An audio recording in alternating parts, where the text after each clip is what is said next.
In the quiet village of Kasubi, Nakato, a young woman, was known for something different. While other girls blossomed into full-grown women, Nakato remained small and slim. Her chest, unlike the other girls, was flat, and this made her the target of cruel gossip. The women of Kasubi valued beauty based on a woman's body, particularly her chest, as it was believed that a fuller figure indicated the ability to care for children. Nakato's lack of this feature made her the subject of mockery. Whispers followed her wherever she went. How could she marry or take care of a family when she had nothing to offer? Her parents, Omara and Amina, were deeply concerned. Amina, especially, believed Nakato was cursed. Why is Nakato so different? All the girls her age are getting married, and even your younger sister Nakitende has a suitor, she lamented to Omara. Their disappointment was clear, and Nakato, though strong, couldn't ignore the hurt that filled their home. They had 3 children. Nakitende and the younger Kato received all the love and attention, while Nakato was left in the shadows. She was growing older, and still, no man had come forward for her hand. The village buzzed with excitement as Nakitende, Nakato's younger sister, prepared for her wedding to a wealthy farmer from a neighboring village. Nakato stood by the edge of the crowd, clapping along with the others but feeling the weight of sadness. Her younger sister, full-figured and beautiful, was getting married, while she was still invisible in the eyes of the men of Kasubi. The gossip only intensified after Nakitende's wedding. Nakitende is married, but Nakato, she will never marry, they said with pity and scorn.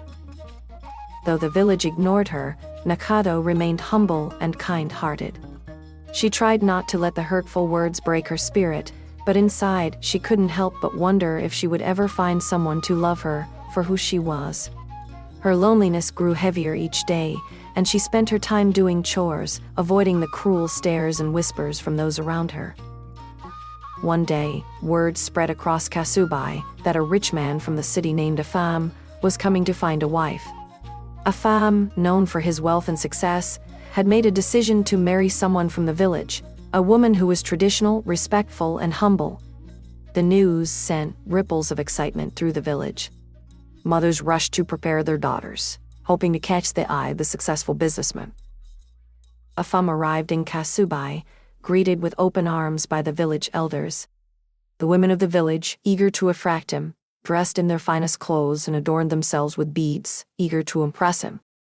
They giggled and flattered him, showing off their curves, hoping to be chosen. Afam, however, remained calm and polite, though none of the women seemed to capture his interest. The villagers were beginning to question why Afam hadn't yet chosen a bride. Adoki, considered the most beautiful woman in Kasubi, decided to take matters into her own hands. With her curves and striking beauty, she had always been admired by the men of the village. Determined to win Afam over, she paid him a visit. Afam's mother welcomed her warmly, impressed by Adoki's beauty and grace.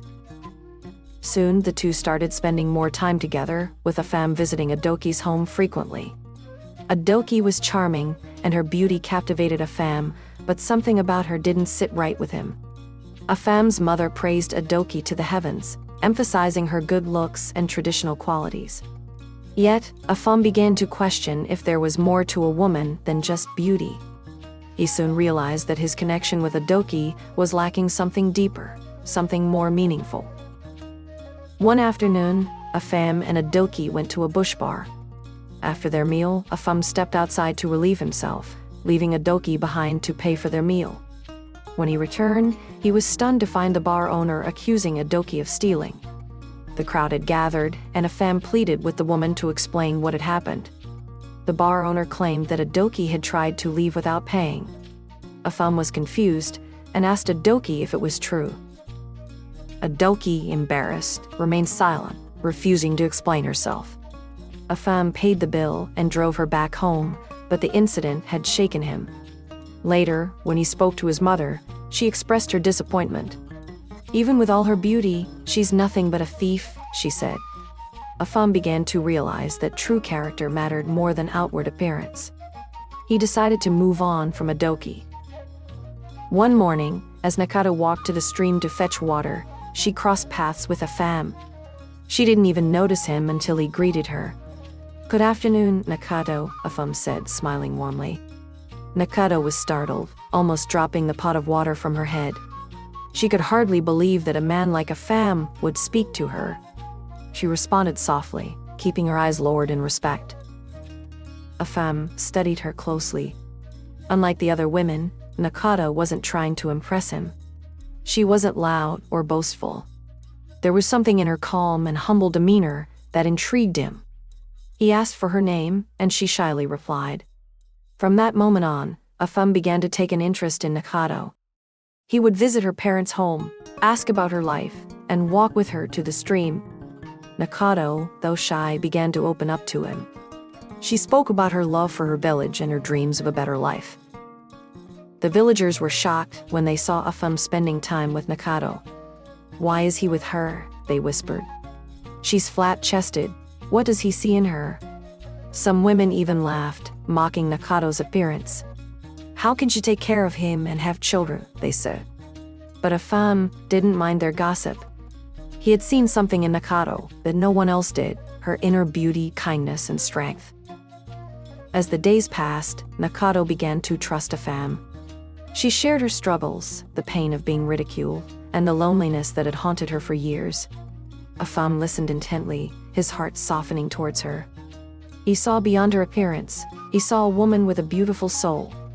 The villagers' scorn couldn't sway him. Nakato was the one he wanted.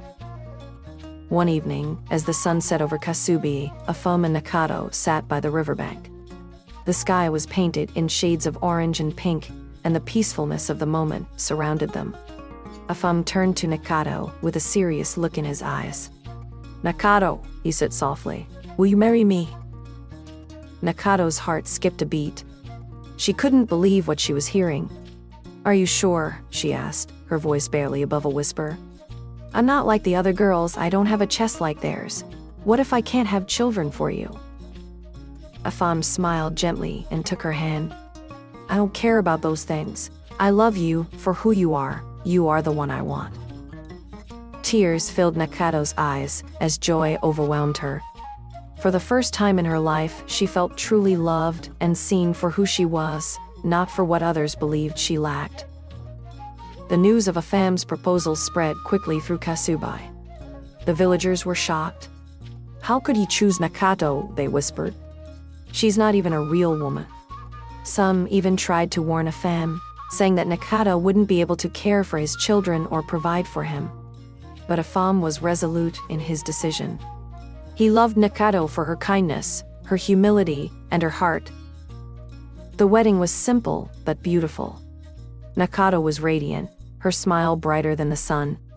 For the first time, she felt valued, not for her body, but for who she truly was. As she walked down the aisle, she knew that she had found true love. After the wedding, Nakato and a femme moved to the city, leaving behind the judgment of the village. Life in the city was different. A femme treated her with love and respect, and Nakato quickly adapted to her new life. She no longer had to hide her pain or feel ashamed of her body. Away from the ridicule, Nakato flourished. In time, Nakato's body began to change. Her chest grew, and she felt more confident in herself. The love she shared with a femme made her glow with happiness. She embraced her new life fully, and for the first time, she felt truly beautiful, not because of how she looked, but because of the love and joy in her heart. A year after their marriage, Nakato gave birth to a healthy baby boy. Contrary to the villagers' beliefs, she had no trouble breastfeeding her child. She was a devoted mother, and her home was filled with laughter and love. Over the next few years, Nakato had 2 more children, and her bond with a femme grew even stronger. A femme's mother, once skeptical, now saw Nakato as her pride. She praised Nakato for being such a loving wife and mother, and the joy she brought to the family was undeniable. Nakato had proved that true love goes beyond physical appearance, and that a person's worth lies in their heart. Years passed, and Nakato's parents, Omara and Amina, began to feel ashamed of how they had treated her. They had expected a femme to return her to the village, but Nakato had found happiness and fulfillment in the city. One day, they decided to visit her.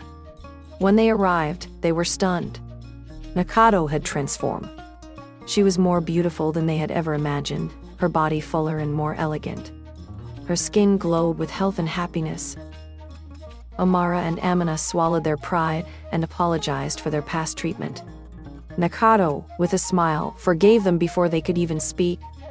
She had found love and happiness, not because of her appearance, but because of the love she had carried within her all along. When Nakato and Afam returned to Kasubi with their children, the villagers couldn't believe their eyes.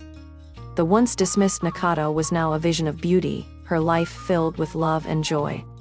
She had proven that true worth comes from within, and her journey had inspired those around her to see the value in kindness, humility, and inner strength. When Nakato and Afam returned to Kasubi with their children, the villagers couldn't believe their eyes. The once ridiculed girl, who had been overlooked and mocked, was now glowing with happiness, her body fuller and her confidence undeniable. Nakato walked proudly through the village, her head held high, with her children in tow. Her once judgmental parents, Omara and Amina, beamed with pride. The village that had once whispered cruel words about her now watched in awe, seeing the woman she had become. Afam, standing beside her, was the perfect partner, as loving and kind as ever. He had built a successful life in the city, and Nakato had become a symbol of resilience.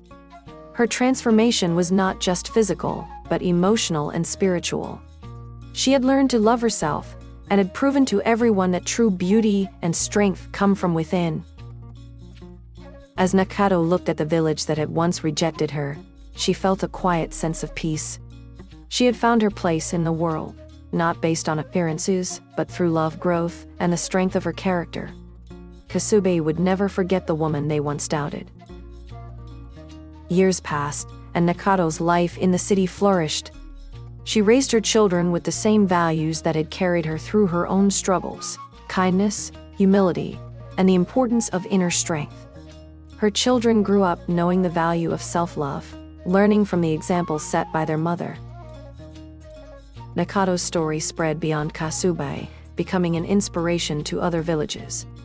Women who once felt overlooked because of their bodies or their circumstances began to find hope in Nakato's journey. They saw that beauty was not just about outward appearances, but about who they were inside. One day, as Nakato sat with her children under the shade of a tree, she reflected on how far she had come. She had broken free from the shame and hurt that had once defined her. Her heart swelled with pride as she realized that she had created a family full of love and happiness. Her legacy was one of self-acceptance and resilience, showing the world that even in the face of doubt and judgment, a strong heart could lead to greatness. Nakato had not only changed her own life, but had also helped change the lives of others. Thanks for watching, subscribe and like the video. More stories like this are coming.